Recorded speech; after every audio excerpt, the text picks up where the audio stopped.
नमस्कार दोस्तों, स्वागत है आपका अपने YouTube channel RBA news Hindi में। तो दोस्तों हाजिर आपके लिए राजस्थान की प्रमुख खबरों को लेकर। तो चलिए दोस्तों शुरू करते हैं। गहलोत ने सीएम पद से दिया इस्तीफा, भाजपा में सीएम पर दिल्ली में होगा फैसला। वसुंधरा और 3 केंद्रीय मंत्रियों के नाम चर्चा में। जी हां दोस्तों, राजस्थान में विधानसभा चुनाव के नतीजों में बीजेपी की जीत और कांग्रेस की हार के बाद हलचल बढ़ गई है। सीएम अशोक गहलोत ने आज शाम राजभवन जाकर राज्यपाल कलराज मिश्र को मुख्यमंत्री पद से अपना इस्तीफा सौंप दिया। गहलोत ने नतीजे आने के बाद कांग्रेस वॉर रूम में बैठकर पर्यवेक्षक भूपेंद्र हुड्डा और वरिष्ठ नेताओं से चर्चा की। गहलोत ने इस्तीफा देने से पहले कांग्रेस वॉर रूम में प्रेस कॉन्फ्रेंस भी की। बीजेपी की जीत के बाद पार्टी के वरिष्ठ नेताओं ने सरकार बनाने को लेकर बैठकें की। दिल्ली में बीजेपी अध्यक्ष जेपी नड्डा ने राजस्थान को लेकर बैठक बुलाई है। नड्डा ने प्रदेश अध्यक्ष सीपी जोशी और चुनाव प्रभारी प्रहलाद जोशी से फीडबैक लिया है। चुनावी नतीजों के बाद शाम को बीजेपी की हाई लेवल बैठक बुलाई गई है।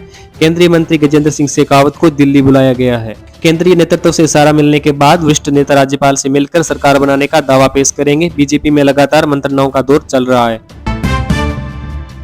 नए सीएम का शपथ ग्रहण 7 दिसंबर को संभव। जी हां दोस्तों, बीजेपी से जुड़े सूत्रों के अनुसार नए सीएम पर फैसला जल्द होने के आसार है। 7 दिसंबर को नए सीएम का शपथ ग्रहण हो सकता है। इसके लिए जयपुर में सार्वजनिक समारोह किया जाएगा। 2 बार वसुंधरा राजे सीएम बनी, तब विधानसभा के सामने जनपद पर शपथ ग्रहण समारोह किया गया था। एक बड़ी सभा का रूप दिया गया था। नए सीएम के शपथ ग्रहण में वही परंपरा निभाई जा सकती है। नए सीएम के शपथ ग्रहण समारोह में पीएम नरेंद्र मोदी, गृह मंत्री अमित शाह, बीजेपी अध्यक्ष जेपी नड्डा सहित वरिष्ठ नेता शामिल हो सकते हैं। बीजेपी ने इस बार सीएम का चेहरा घोषित किए बिना चुनाव लड़ा था। वसुंधरा राजे जब 2003 और 2013 में सीएम बनी तब वे पहले घोषित चेहरा थी। इस बार बीजेपी ने बिना सीएम चेहरा घोषित किए सामूहिक लीडरशिप में चुनाव लड़ा था।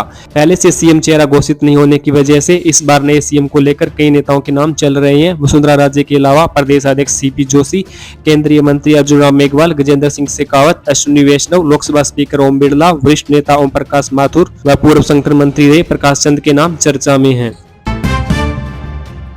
बीजेपी के 3 सांसद हारे, दिया की सबसे बड़ी जीत। राठौड़ पूनिया की हार ने चौंकाया। जी हां दोस्तों, राजस्थान विधानसभा चुनाव में 21 और सीट में से 10 से ज्यादा सीटों पर बड़ा उल्टफेर देखने को मिला। नेता प्रतिपक्ष राजेंद्र राठौड़, उप नेता प्रतिपक्ष सतीश पूनिया, विधानसभा अध्यक्ष सीपी जोशी की हार सबसे बड़ी चौंकाने वाली रही। भाजपा ने अपने 7 सांसदों को चुनावी मैदान में उतारकर सीटों पर मुकाबला होट बना दिया था। उनमें से 4 सांसदों ने तो कमाल कर दिखाया, लेकिन 3 सांसदों को हार का मुंह देखना पड़ा। हारने वालों में 2 सांसद देवजी पटेल और भागीरथ चौधरी तीसरे नंबर पर रहे। राज्यवर्धन सिंह राठौड़, दिया कुमारी, क्रोड़ीलाल और बाबा बालकनाथ के सर जीत का सहरा बंधा। दिया कुमारी की विद्याधर नगर सीट से 71,368 वोटों से जीत सबसे बड़ी मार्जिन वाली रही। पोखरण में धर्मगढ़ों के बीच मुकाबला था, यहाँ बीजेपी ध्रुवीकरण करने में कामयाब रही। नागौर में ज्योति मिर्धा की हार और खींवसर से आरएलपी चीफ हनुमान बेनीवाल की मामूली वोटों से जीत भी चर्चा में है। पूर्व सीएम वसुंधरा राजे 53,193 वोटों से जीती। गोविंद रानीपुरिया ने निर्दलीय प्रत्याशी को हराया। कानपुर सीट पर कांग्रेस का कब्जा। जी हां दोस्तों, झालावाड़ जिले की झालरापाटन से भाजपा प्रत्याशी और पूर्व सीएम वसुंधरा राजे ने 53,193 वोटों से जीत दर्ज की है। वहीं मनोहर थाना सीट से बीजेपी प्रत्याशी गोविंद राम रानीपुरिया ने निर्दलीय प्रत्याशी कैलाश चंद मीना को 24,865 वोट से हराया। डग सीट से भाजपा के कालूराम मेघवाल ने कांग्रेस प्रत्याशी चेतराम गहलोत को 22,261 वोट से हराया। वहीं कानपुर सीट से कांग्रेस प्रत्याशी सुरेश गुर्जर ने 8,425 वोट से जीत दर्ज की। टोंक से सचिन पायलट 29,000 वोटों से जीते। भाजपा और कांग्रेस को मिली 2-2 सीट। मालपुरा से कन्हैयालाल चौधरी तीसरी बार जीते। जी हां दोस्तों, टोंक से कांग्रेस कैंडिडेट सचिन पायलट ने 29,475 वोटों से जीत दर्ज की है। वहीं मालपुरा से भाजपा प्रत्याशी कन्हैयालाल चौधरी ने 16,000 वोटों से जीत दर्ज की। टोंक से कांग्रेस के सचिन पायलट और देवली उनियारा से हरीशचंद्र मीना लगातार दूसरी बार और मालपुरा से बीजेपी के कन्हैयालाल ने लगातार तीसरी बार बड़े मार्जिन से जीतकर इतिहास रचा है। वहीं निवाई से बीजेपी के राम साय वर्मा ने जीत हासिल की है। वर्मा ने कांग्रेस के प्रशांत बेरवा को करीबी मुकाबले से हरा दिया है। गत बार के विधानसभा चुनाव में बीजेपी के राम साय वर्मा बेरवा से चुनाव हार गए थे। गत बार कांग्रेस को 3 सीटें मिली, इस बार 2 सीटें मिली है। 1 सीट का नुकसान हुआ है।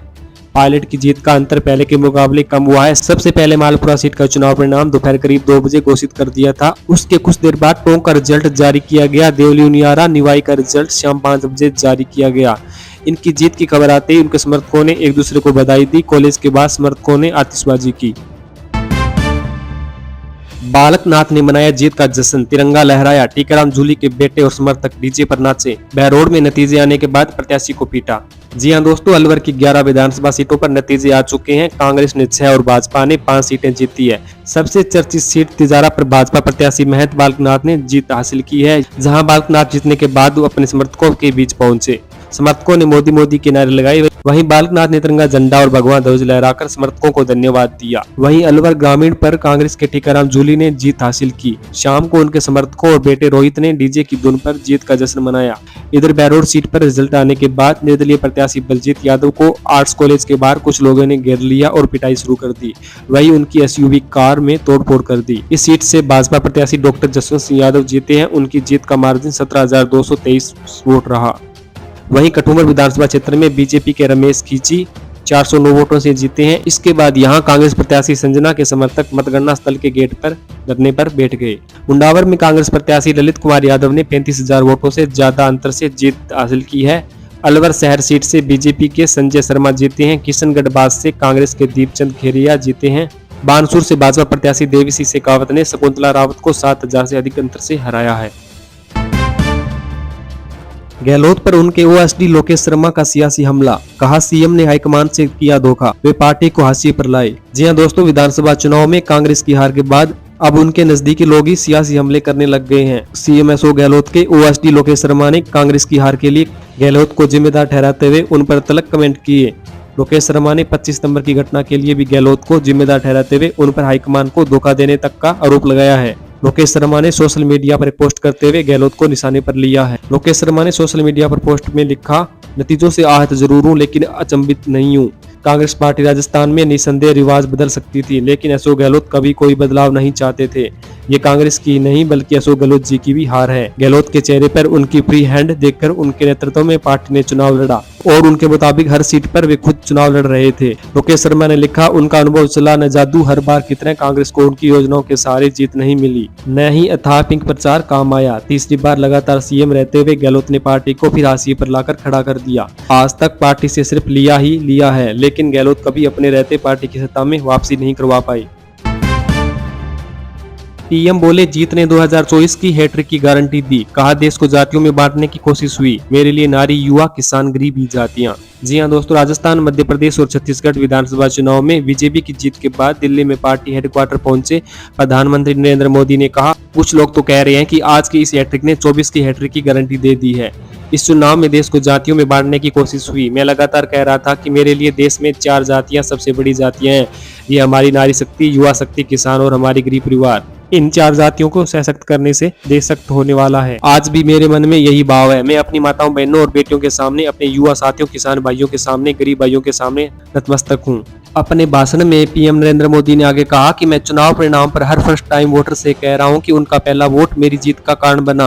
भविष्य का सपना देखने वाला युवा अपनी जीत को देख रहा है। चुनाव नतीजों ने एक और बात स्पष्ट की है कि देश की युवा पीढ़ी सिर्फ विकास चाहती है।